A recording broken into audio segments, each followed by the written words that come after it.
बिस्मिल्लाहिर्रहमानिर्रहीम अस्सलामु अलैकुम वरहमतुल्लाहि वबरकातुहू। बहुत ही बड़ी डेवलपमेंट्स हो रही हैं। इमरान खान की बहनों ने एक बार फिर खतरे की घंटी बजा दी है। वहीं पे मरियम नवाज ने मुबैना तौर पे इमरान खान को कत्ल करने की धमकियां दी हैं। ये वैसी ही धमकियां हैं जैसे इमरान खान ने कहा था ये फितना खत्म शुद्ध। अब इस फितने का खेल खत्म हो गया और उसके कुछ ही हफ्तों बाद इमरान खान पे कातलाना हमला हुआ था। मैं इन दो खबरों को मिला के पढ़ूंगा और हम इसका तज्जिया निकालेंगे कि गेम किस तरफ जा रही है, हालात किस तरफ जा रहे हैं। लेकिन अच्छी खबर से आगाज करना चाहता हूं। नाज़रीन, सुप्रीम कोर्ट के फुल कोर्ट का इजलास हुआ और उसमें अच्छी खबर यह है कि जस्टिस मंसूर अली शाह ने उसमें शिरकत की है और उन्होंने एक केस लोड को खत्म करने का प्लान दिया जिसको मनोवन तस्लीम कर लिया गया, कबूल कर लिया गया। और एक और अच्छी खबर यह है कि फुल कोर्ट का अगला इजलास अब दिसंबर के पहले हफ्ते में हो रहा है।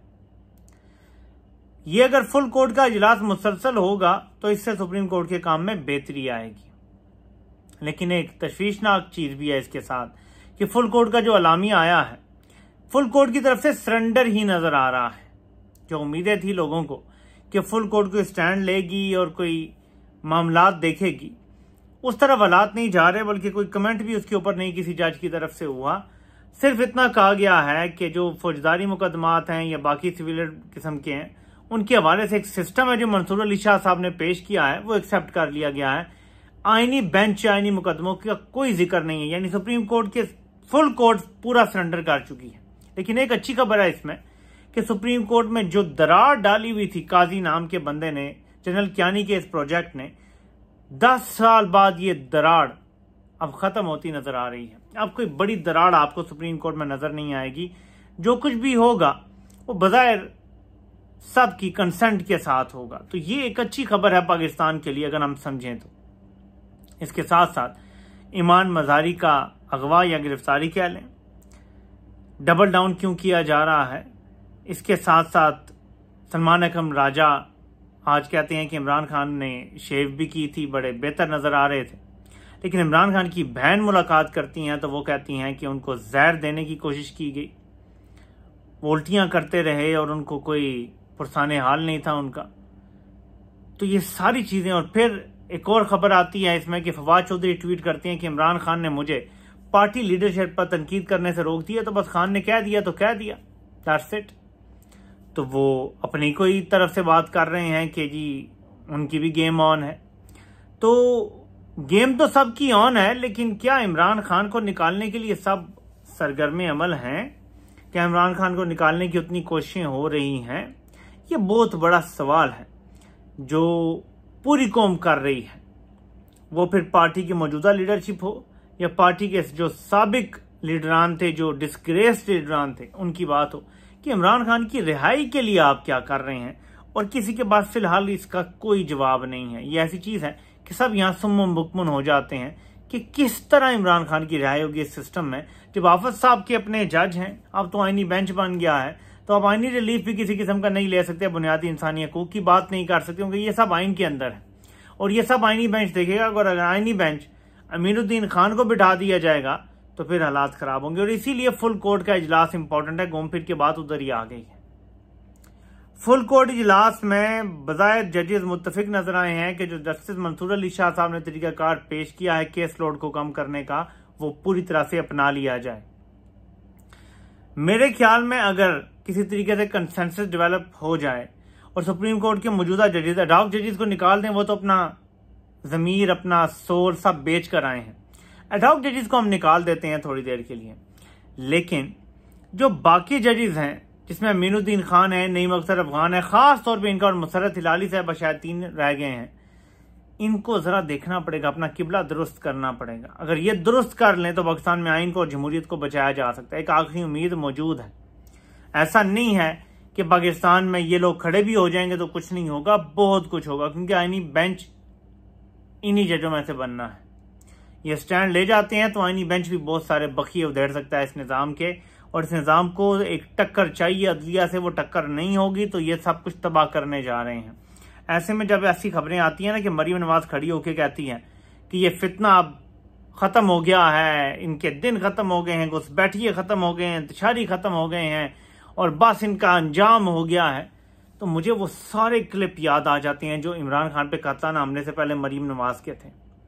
और फिर इसके साथ मैं एक और डॉट जब कनेक्ट करता हूं कि इमरान खान की बहन कहती हैं कि इमरान खान के खाने में कुछ दिया गया, गैर मियारी खाना दिया गया, उनको तकलीफ पहुंचाई जा रही है, उनको टॉर्चर किया जा रहा है, अजियत दी जा रही है। और फिर खाली बात अगर होती कि मिलने नहीं देना था कि इमरान खान किसी को ऑर्डर दे दें, तो ये टॉर्चर की क्या जरूरत थी? और ये बात मैंने भी की थी।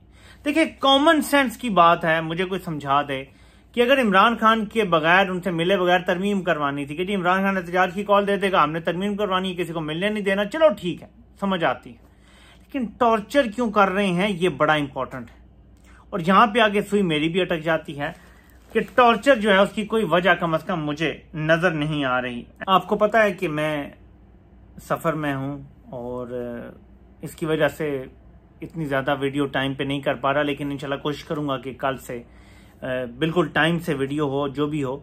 तो जो खबर आ रही है वो ये आ रही है कि सुप्रीम कोर्ट में दरख्वास्त दायर की गई है कि जो मिलिट्री ट्रायल लोगों का हो चुका और एक सुप्रीम कोर्ट का फैसला चैलेंज हुआ था, उस पर अपील चल रही है, वो जल्दी से जल्दी समाअत के लिए मुकर्रर किया जाए, दिसंबर के महीने में या बल्कि नवंबर के महीने में समाअत के लिए मुकर्रर किया जाए। एक ये चीज आई है और एक पीटीआई ने अदालत से रुजू कर लिया है जो उनको मखसूस नशिस्तें नहीं दी गई, उसके हवाले से कंटेम्प्ट ऑफ कोर्ट की प्रोसीडिंग्स के लिए। और कहा यह जा रहा है कि इलेक्शन कमीशन की टांगे कांप रही हैं कि ये काजी कोर्ट नहीं है, अब काजी कोर्ट नहीं रह गई कि अपनी मर्जी से जो किसी के बाप का राज है वो करता रहेगा, ऐसा नहीं होगा।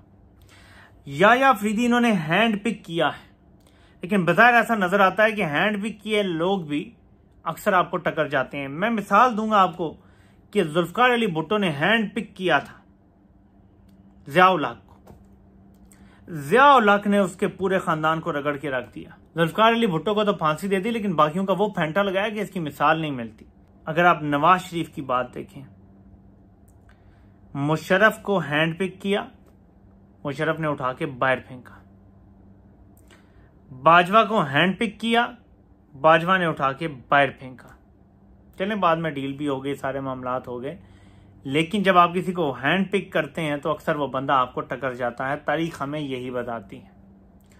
तो अब देखना यह है कि इनके हैंड पिक लोग, जिसमें नवाज शरीफ का hand pick general Asim Munir भी है, ये कब टकरता है नवाज शरीफ को। मैं आपको बता रहा हूं कि ये लोग आपस में लड़ेंगे बहुत जल्द, और इस लड़ाई में नवाज शरीफ का साथ देने वाला कम से कम कोई नहीं होगा। दूसरी तरफ तो वैसे ही आपको पता है कि अंधेरा है, सियासतदान का तो साथ देने के लिए लोग होने चाहिए, लेकिन इसका साथ देने वाला कोई नहीं होगा।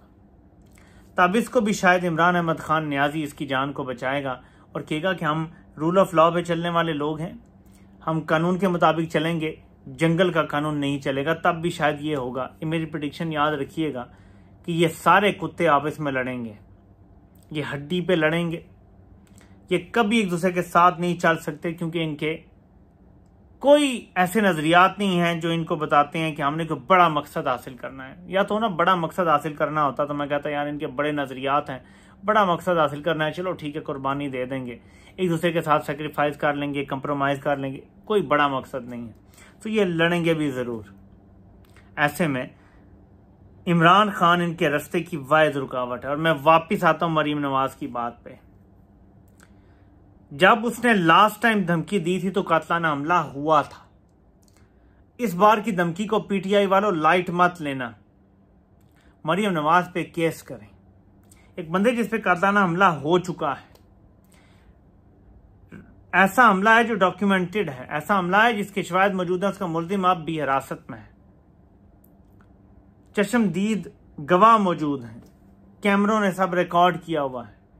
जब ये काम हो चुका है तो फिर उसके बाद कहना कि ये बंदा खत्म होने जा रहा है, बस इसका खेल खत्म हो गया, इस तरह की बातें जो भी है, मैं एग्जैक्ट अल्फाज बोल रहा हूँ क्योंकि कलेजा चबाने वाली खातून के अल्फाज याद नहीं रहते मुझे। सिर्फ इतना पता होता है कि इनमें जहर बहुत ज्यादा है, इतना जहर है कि किसी का अगर सोल करप्ट होना उसमें इतना जहर होगा। पर मैं सिर्फ इतना कहना चाहता हूं कि अदलिया की तरफ इतना मत देखें कि वहां से कुछ बहुत अच्छा होने जा रहा है। कुछ लोग कह रहे हैं कि मंसूर अली शाह ही फिर डिफेक्टो चीफ जस्टिस हैं, मंसूर अली शाह की बातें मानी जा रही हैं। मेरा यह कहना है कि प्लीज ठंडा करके खाएं, इतनी जल्दी गरम गरम वाला मुंह में ना डालें, आपको तकलीफ होगी। ये लोग वो हैं जो आपको उम्मीद दिला रखेंगे ताकि आप लोग कोई बड़ी मूवमेंट ना चलाएं। इनको सिर्फ मूवमेंट से डर है और किसी चीज से डर नहीं है। उसके लिए आपको उम्मीद दिला के रखते हैं, हाँ 2 महीनों में मामला हल हो जाएगा, 4 महीनों में मामला हल हो जाएगा, 6 महीनों में इमरान खान बाहर आ जाएगा, 2 में बाहर आ जाएगा, 1 में। लेकिन ऐसा कुछ नहीं होने वाला। कंपनी को पता है इमरान खान का बाहर आना और इक़्तिदार के करीब भी पड़कना हमारे लिए तबाही है, मौत है, हमारा एंड है। इसलिए वो आखिरी हद तक जाएंगे और आखिरी हद तक जाने का उन्होंने फैसला किया हुआ है। तो झूठी उम्मीदों पे भी ना लगें। लेकिन सुप्रीम कोर्ट से अच्छी खबर है कि फुल कोर्ट के इजलास में कम से कम जजेस सेम पेज पर नजर है, जो पाकिस्तान के लिए अच्छा है। आपसे इंशाल्लाह फिर मुलाकात होती है। अल्लाह पाक सब कामयाब नासिर हो। आप सबको सुनने का बहुत बहुत शुक्रिया।